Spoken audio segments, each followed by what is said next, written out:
everyone. Welcome back to another episode of Vikings Happy Hour, sponsored by Lake Monster Brewing, Eastside Jiu-Jitsu, and That's Badass Wood Art. Remember to use promo code CTPocket for 25% off any one item at that'sbadasswoodart.com. The Vikings training camp for the 2023 season is underway, boys. In a grueling heat on Wednesday for those folks. I was actually talking with Darren Wolfson of KSTP a little bit earlier today, and he said he sweat right through his shirt in the heat today. So he was I don't think he enjoyed the weather too much, but a lot to talk about. We had intro pressers yesterday from Kwesi, Kirk, Kevin O'Connell, Harrison Smith had some.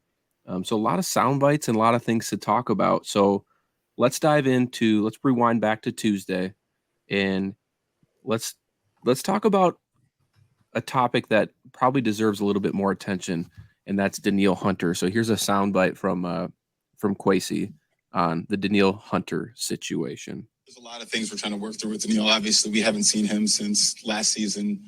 So that, amongst many other issues that we're trying to work through with his representatives, those conversations are ongoing. So I don't want to give you an answer and tell you yes or no, but those conversations are ongoing. Since he reported, do you feel confident that he's going to be part of the team this year? I'm really excited to see him. It's great to see a great player like that, great Viking. I'm really excited, so I just want to make sure I say that. That's where I'm at right now. What do you guys think about that comment from Kwesi Adolfo-Mensah on Danielle Hunter? Flip, I'll let you roll with that one. I'm happy Danielle showed up. I think it certainly is the best thing that he could do in the short term is to be here at camp. We'll see if he ends up practicing with or without the deal. I think Kwesi hit it on the head. Like, happy to see him, happy he's in camp. I think Danielle's a guy who is loved in the locker room and in the facility, and I think he loves being there. So show up. Again, like I've said on earlier shows, Danielle Hunter has probably deserved more over the course of his career, but you get paid based on what you should do going forward. Isn't it interesting with Danielle Hunter? Like, I felt like forever we were like, this dude's so underpaid. He's so underpaid. And then he got paid and we're like, he's still underpaid. Look, at the end of the day, Danielle's at camp. He wants to be there. He wants to play football. Seems like he wants to play football with the Minnesota Vikings. He's made $74 million over the course of his career, which is a large sum of money, generational wealth. I'm not selling short the fact that he deserved more in his past, but in his future, if he's at a place where he's like, you know what, I don't need to be at the top of the market in order to contribute towards a team that's chasing a Super Bowl, then I'm sure they can, in the short term, have him play on that 1-year deal, or in the long term restructure to get something done. I also think it speaks volumes to Kevin O'Connell's culture already. Yeah. Like, to have what we had seen as a maybe potentially disgruntled player with his contract still show up amid everything. Granted, he was not out on the practice field Wednesday at all. So they're calling it a hold in, which I think that's the first time I've heard of things being called a hold in, but whatever. But I think it happened last year with a player too, but at least he's here though, right? Yeah, it speaks volumes to Kevin O'Connell's culture that even with all of this stuff going on, that he would want to show up. So I'll be curious to see kind of how they handle this. Over time, it does. I could see it getting awkward. I'm not a veteran of NFL locker rooms or facilities, but 4 or 5 days go by and he's still showing up every day, but not going out on the field. Everybody's coming back in sweaty from the practice, and he's only doing film session. I'm not sure how they navigate that, but at minimum, it's certainly better for his trade value to be in camp with the guys than if he were doing a full holdout. Are you nervous about, this is just ticky-tack stuff, but the only teams he follows on Instagram, I guess, are the Vikings and the Jaguars. Interesting. Yeah, And I just leave it don't up to see Viking that. fans to figure that out, right? Obviously, yeah. There's definitely was it Tanishka that found that one out? She's always fun looking at all that stuff. No, when I look at it from that perspective, Jaguars don't really need pass. I mean, obviously, everyone needs more pass rushers, but Sure. they have a couple good young guys, Trayvon Walker and Josh Allen there. So I don't know if they're going to be giving up big time assets to be able to acquire somebody like him. I really did think I thought he was going to be going to the Niners this year. I thought him opposite Bosa would have been a pretty mean duo there, and Still could happen. It still could happen, absolutely. So when I'm not overly concerned about it, because one way or another, we're going to be in a good spot. We're either going to get some probably pretty good value, as Flip had just mentioned. It adds to his value that he's actually at camp, whether or not he's going to actually hold out or not, but he's at least there.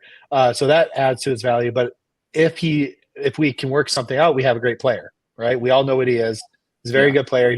Even last year, it wasn't up to maybe some Vikings players or Viking fans' standards, but he still had a really solid year. I mean, I think he was one of a top 10 PFF edge rusher based on their ratings, right? So I think he played well. I would be happy for him to be in an even more aggressive defense with Brian Flores. I think that Flores could really maximize his skill set and really get a lot out of him.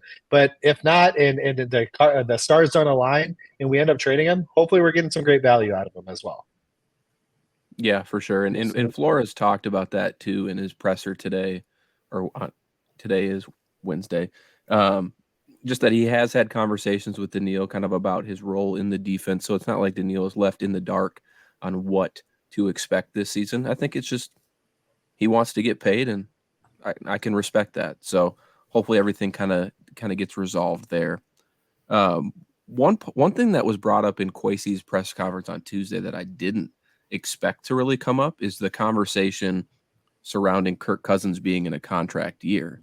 And so let's listen to Kwesi here for a second, and then I'll get your guys' thoughts. To the future, not having a quarterback, or is this just kind of a wait and see kind of thing? Yeah, we had great conversation with Kirk and his representatives, Mike and AJ. Ultimately, when you sit across the table from somebody, you try and understand their perspective and make sure they understand yours. And that's how our conversations were. It was never a type of thing where it was combative or it was yes or no. It was right now, we can't come to a solution that fits both of our perspectives. But we always knew that we were going to keep coming back to the table and conversing about where we see these things and ultimately try and find a decision that works for both parties.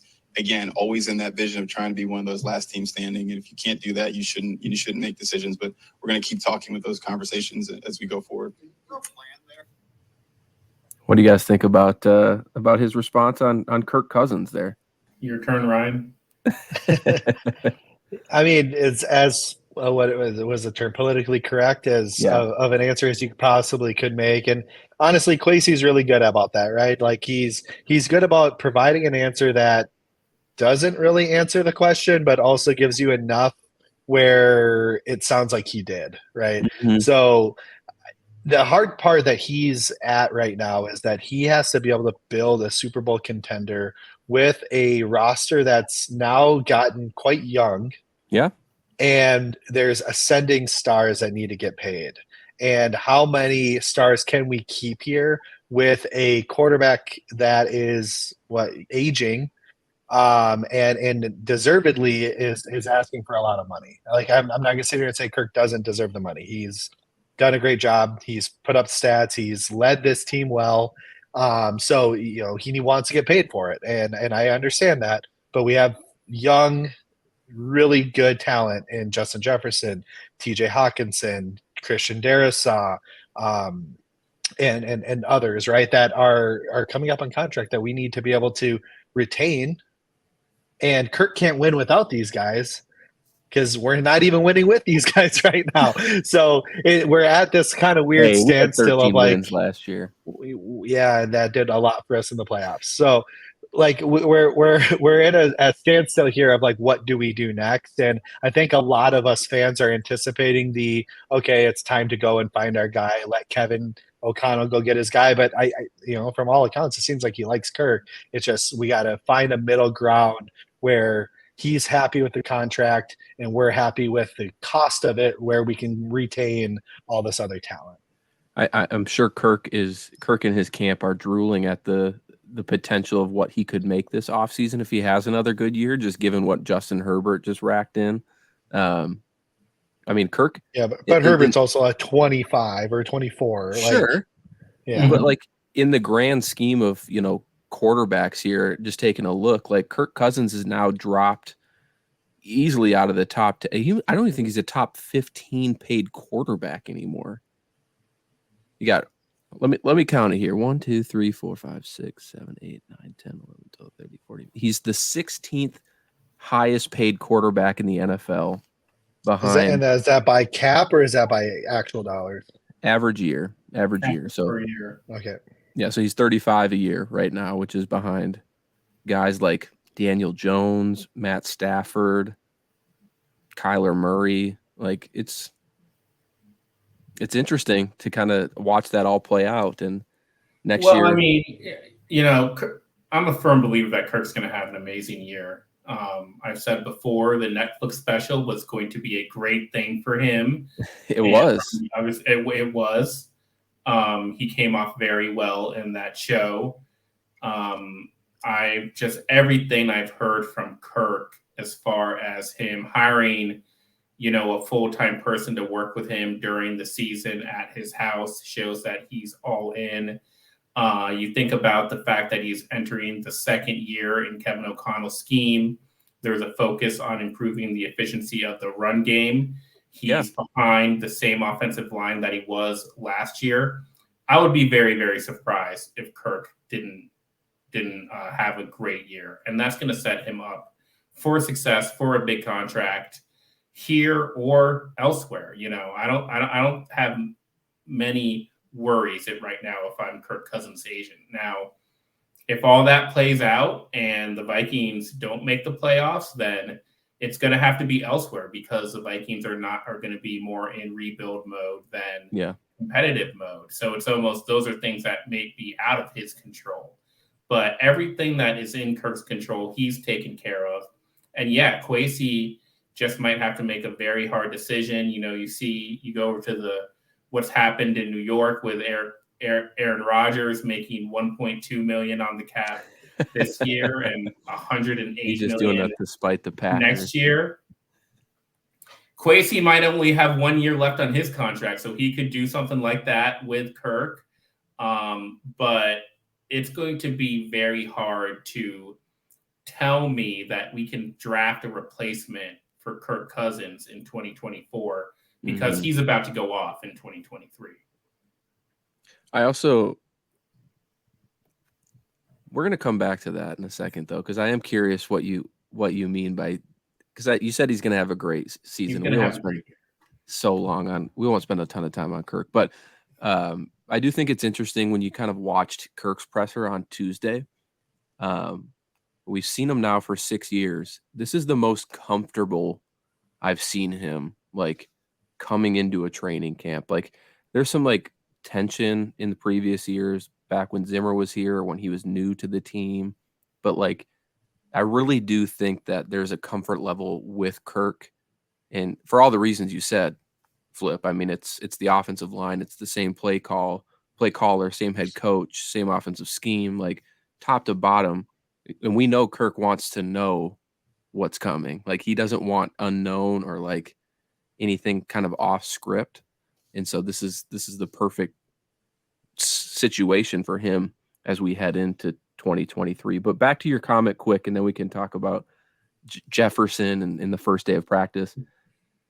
I don't think I've ever heard you speak highly or like project Kirk to be good. I mean, it is what it is, and again, I think I've been very. It's the dad in you now, isn't it?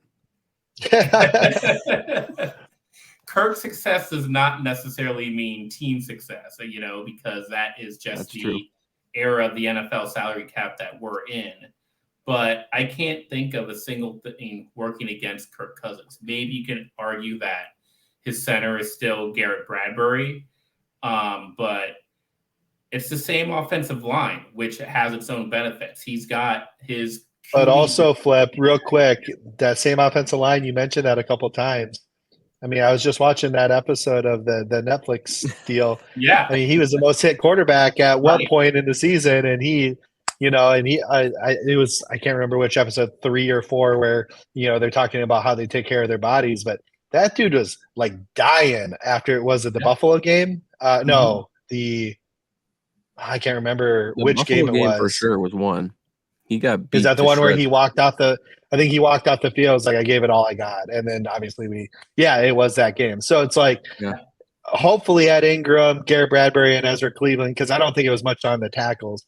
Hopefully those three can find some continuity and be able to perform a little better together this year. It explains a lot. I think what's so interesting in terms of perception, though, is that everybody's looking for it now. So if that happens again, if he's playing against a porous offensive line, nobody's going to hate on Kirk for it, like you may see in previous years, right? Because that Netflix special almost helps him there. I mean, even a full year of playing with TJ Hawkinson now, a lot of things working in his favor. Now, it is Kirk Cousins. There is that,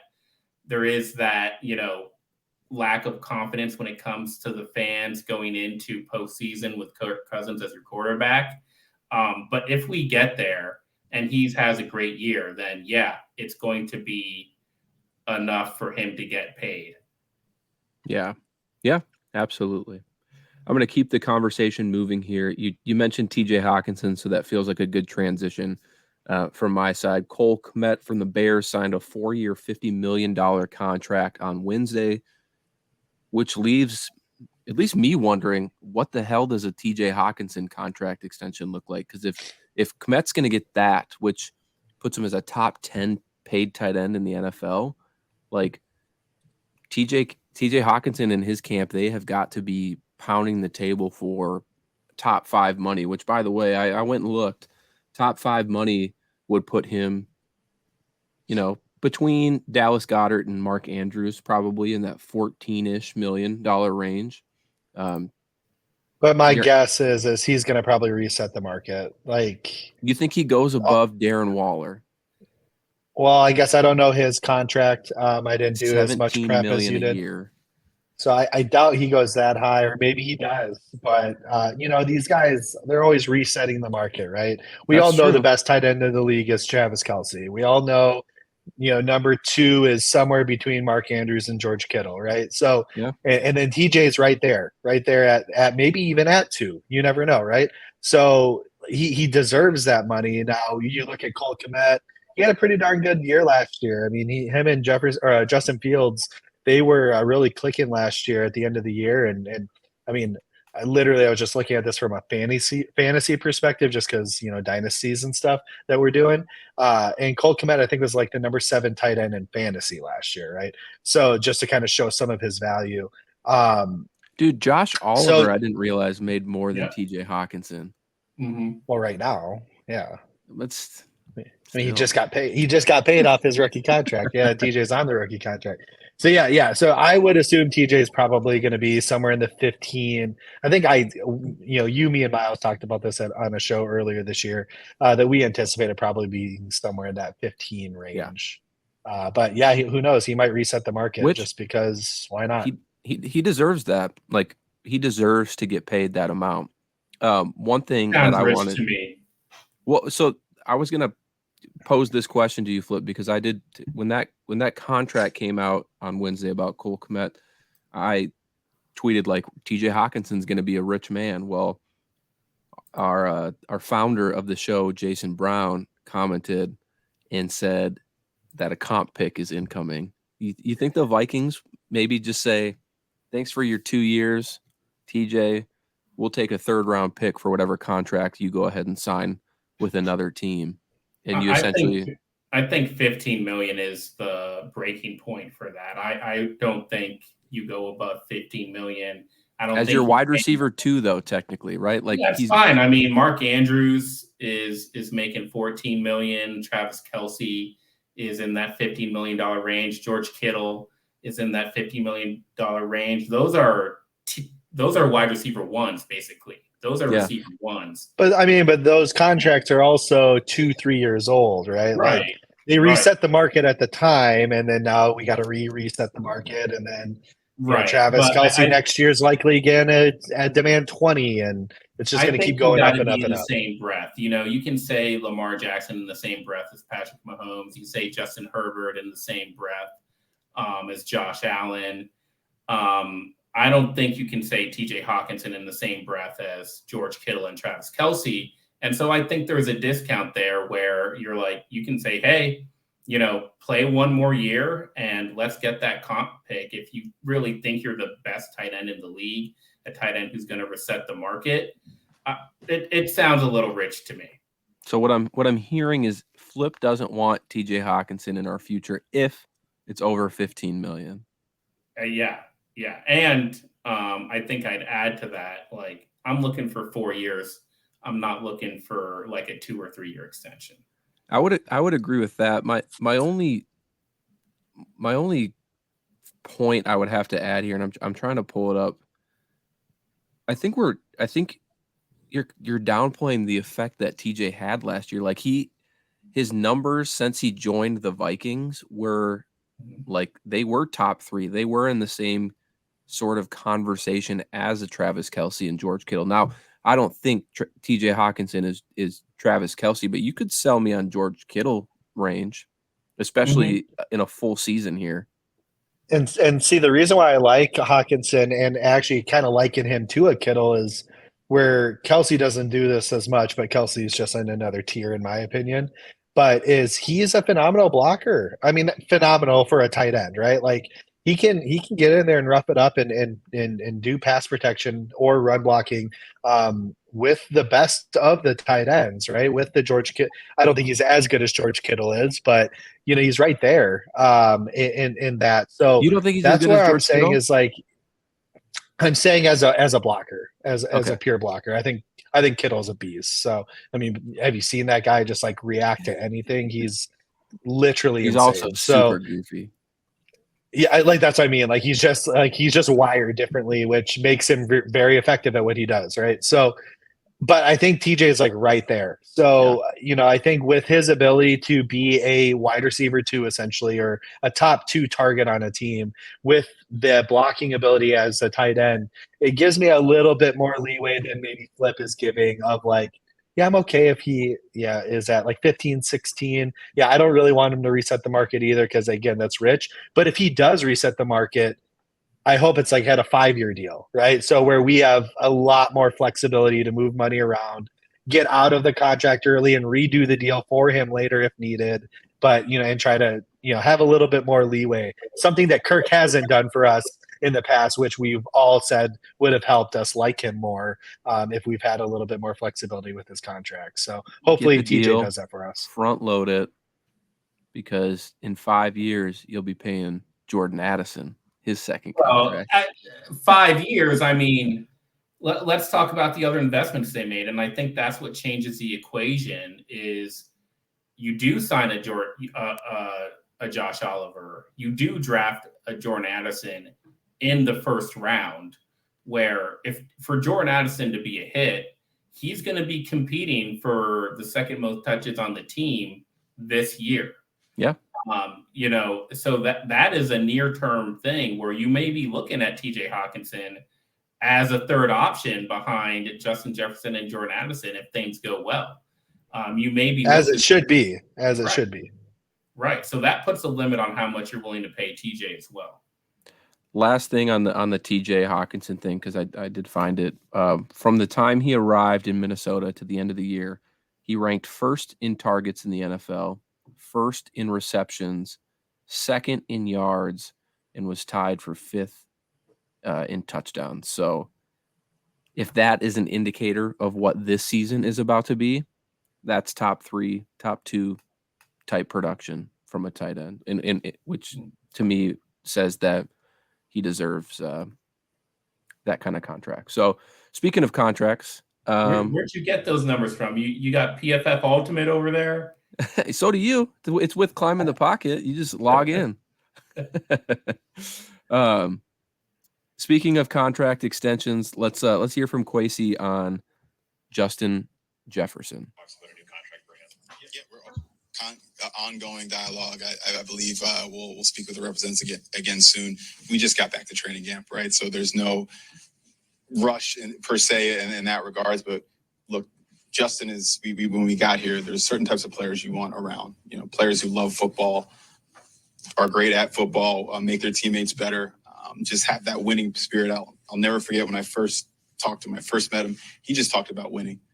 And that's what all you want around. So when you identify players like that, you try and find solutions to keep them around. We will do that as best we can as we go forward.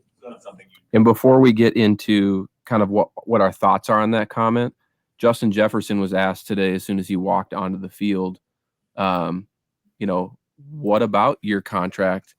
To which, and this just screams leadership, top to bottom, but a classic leadership answer from Justin Jefferson. That's not the worries that I have right now. It's really all about winning the Super Bowl. Just getting the wins and being with my team. The contract is going to play itself, and I'm just out here to play football. Let's go.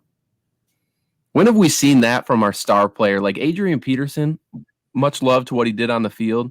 He would have held out. He would have been like, no, you pay me my money and then I'll show up. Justin Jefferson, he's setting an example for everybody on that team that says, yeah, I know I'm the best, wide receiver in football. I know that I'm going to break the bank when I get paid. But the most important thing is for me to be out here with my teammates, to be out here to try and win a Super Bowl. And this kills me to say, because I love Stephon Diggs. I don't know if Diggs would have done that back then. I could be wrong, so I don't want to put words in Diggs' mouth like he wouldn't have done something like that. Isn't Diggs he leads. holding out right now? No, he's there. He's Okay. there. Diggs leads in his own way.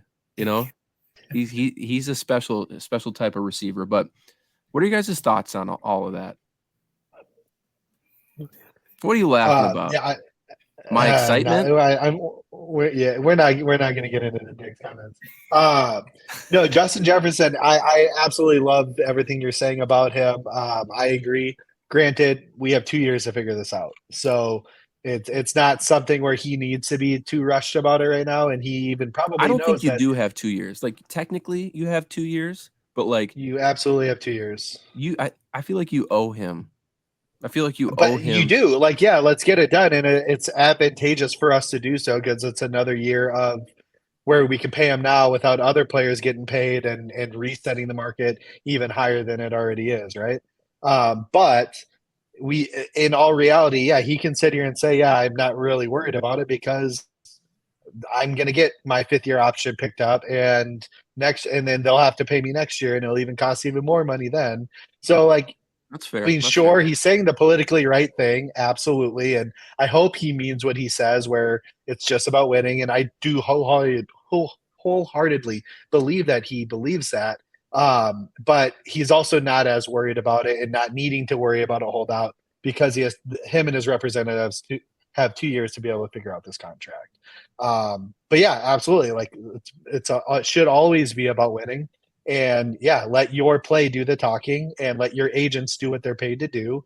And hopefully we can get him on another deal that can be advantageous a bit for us.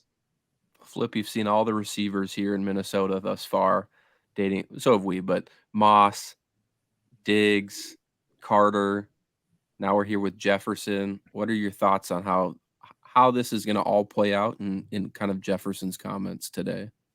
Yeah, I think the difference between Jefferson and those other receivers is that at this point in his career, he is more mature than any of those receivers were. Maturity beyond his years. And, I don't know the guy personally, but if I had to speculate, I'd say it's because he just comes from a long line of receivers at LSU. It's not just Jamar Chase, it's Jarvis Landry, it's Odell Beckham. He has examples that he can follow, and it doesn't just show up on the field. I think the comment that Justin Jefferson makes about just wanting to win is because he's taken care of his money up until this point. He is very mature in the way he spends his money as well. GQ has a series on YouTube, How I Spent My First $1 Million, which if you go watch that Justin Jefferson one, half of it he put into savings right away. And so when you got half your money in savings, that allows you to have flexibility to say, all I care about is winning. That allows you to have flexibility to say, you know what? You don't want to give me the deal this year. I can go into next year and get an even bigger contract extension. Yeah. And I guess that's kind of Ryan's point, right? Like, yeah, I guess for Jefferson, he's going to get paid, like, at the end of the day. Well, and he comes from a winning culture too, right? Like he came from a very high, I mean, maybe one of, if not the greatest football team, or at least offensive football team of all time in college football. And they went on and won a national championship. So winning it's very addicting. So for him, he's just sitting here itching like, I want another championship. I want that feeling again where instead of Joe Burrow, it's Kirk Cousins lighting up that stogie, right? Like he wants that feeling again. and it's gonna take everything he has to be able to get us there too. I mean, he's a very integral part of this team. So he needs to be focused on that if that's his ultimate goal, which I'm sure it is. I'm purely speculating, but there's got to be like some slight motivation for Jefferson to be like, I have to win a Super Bowl before Burrow and Chase do. Like, not just before, but like, look, those guys still talk. So at the end of the day, when their careers are over and they're, over on the patio at the barbecue, they're not going to be talking about how much money they all made. They're going to be talking about the wins and the Super Bowls and the experience. And even like the Pro Bowls, those types of experiences that football gave them. Yeah. And so Justin wants that experience. He's motivated to get it. And I love that. Yeah, absolutely. One final topic here, and it really just kind of points to day one of the practice. No one was out there except for beat reporters, so not a whole lot to report, but I did take some notes quick and kind of get your guys' reaction. So O'Neal wasn't practicing. Oli Udoh was in for him at left or right tackle, which I think is interesting that it wasn't Lowe, who we had talked about the other day, Ryan. They gave it to Oli Udoh to start their team one. Josh Metellus got some call-outs again. We had him on the show the other week, and he just talked about his versatility in Brian Flores' defense. You're hearing his name buzz around a lot, and he's going to play that linebacker, that nickel, the safety, special teams. He's going to be a jack of all trades, and it's why I tweeted out today, when he was on with us the other day, he said they really should just change my name or my roster position to football player or athlete because I can do anything they want me to do. I just want to make an impact on the field. And then the other comment that I was going to real quick on that. I'm sorry to cut you off. I was talking to Crockett, friend of the show. I was talking to him earlier today. We're talking a little bit of Vikings. And are we concerned that Lewis Cine isn't being considered for this role given his profile coming out of college as being that like thumper kind of slot safety linebacker kind of? He wasn't touted for his coverage skills as much as he was his tackling ability and all that. So should we be concerned that he's not beating Josh Metellus out for this starting, whatever you want to call this, star role, or not even beating out Bynum for the other safety role? Like, I know he had a catastrophic injury, but it seems weird that he's not maybe a bit more involved with those two roles. I'll defer to Flip here and get his thoughts first, but then I can chime in if it's different. I'm not concerned at all. Yeah. I mean, this guy is a first-round pick. It's a valid point, though. Superb athlete, well-regarded out of college, and he's getting his legs back under him.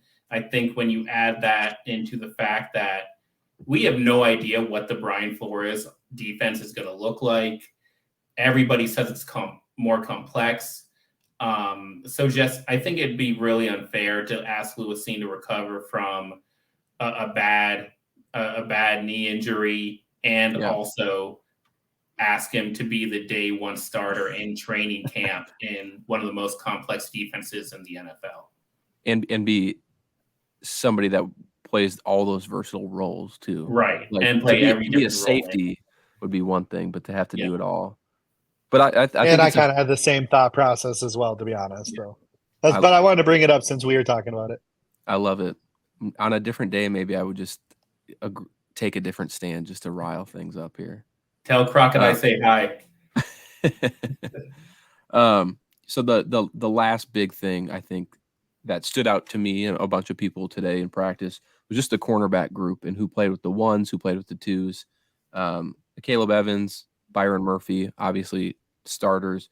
But Jojuan Williams also was with the ones, brought over from the Patriots. Mekhi Blackman and Andrew Booth, they were with the twos. So anything to take away there, specifically around Jojuan Williams? Not expected for me, honestly. I think the kid can play. Okay. And I'm a little biased there, but I think. Oh, why are you biased there? Why are you biased there? What? Vanderbilt University, bro. Anchor Bandy. down. Like all water, baby. But that, and it's just, I don't think there's a lot of slot competition. The moment that Duke Shelley decided to head off to Las Vegas, I mean, a brand new set of cornerbacks. The veterans are going to win out on the first day of training camp. So I expect him over there right now over Blackman and Booth. And then Caleb Evans, I mean, if the guy can stay healthy, I think he's definitely the best young cornerback we have right now. Yeah, and Josh Mattel has called him out too in our show as his breakout player on defense this year. So excited to see him and if he can stay healthy. I know that he spent a lot of time kind of developing and working on his helmet. I can't remember the article where I read that, but to kind of reduce those concussions. So big things for him, hopefully, in year 2. Ryan, any other thoughts? You do expect Williams to have a little bit of an edge over some of these guys as well because he is familiar with the Flores defense. Sure. Big body guy, didn't really stay healthy, I don't think, really, with the Patriots. That was, I think, his biggest knock. But and then obviously they had a good stable of corners there too. So it'll be interesting to see if he can have a little resurgence here in Minnesota. But I do expect at some point Booth and or Blackman to kind of play catch up a bit and hopefully be able to compete. The whole goal here is to have as many good quality corners as you possibly can have. So I don't, because one of these guys is going to get hurt, and can we just have a seamless transition into the next guy? That's the goal. Yeah, I think for me, it's not even. I mean, you want quality corners, so I'm not going to disagree with you there. But I think the thing that we have realized the last handful of years is just even healthy, competent starting corners. Like, can we just stay healthy as a unit? I think that would go a long way, because I would rather have Andrew Booth out there healthy making mistakes than having to and this is praise to Duke Shelley that he did what he did, but I don't want to have to go that route and hope for that outcome. I'd rather have the healthy, high potential guy in there. So it's day 1 of practice. It is what it is. There's going to be a lot of ups and downs throughout the year, but we should consider doing like a stock up, stock down kind of thing as we kind of work our way through training camp here. Any other thoughts from you guys before we round this thing out? Nothing. I'm good. Yeah, it's been there's a lot of content. Nothing has happened yet. I know. Yeah, we just pulled a 40-minute podcast off of it, so that's great. Just wait till the season gets kicked off. So, Flip, I want to thank you for hopping on, man. We always love having you here and getting your opinion on things. I think it's just a fresh, different perspective. So I will. I know you're not on Twitter anymore, so we'll do a better job at getting you into the shows when we're recording. I'm in the shadows. I'll come out when I'm needed. Put up the bad signal. For everybody watching, we heard that. Well, we saw that you didn't really care for the offensive preview, so there is no defensive preview coming. We're just gonna take it a day at a time here, but please be sure to like and subscribe, not only to the YouTube channel, but the podcast as well. You can find us on Spotify, Apple Podcasts, or anywhere you listen to your podcasts. And until next time, Skol Vikings.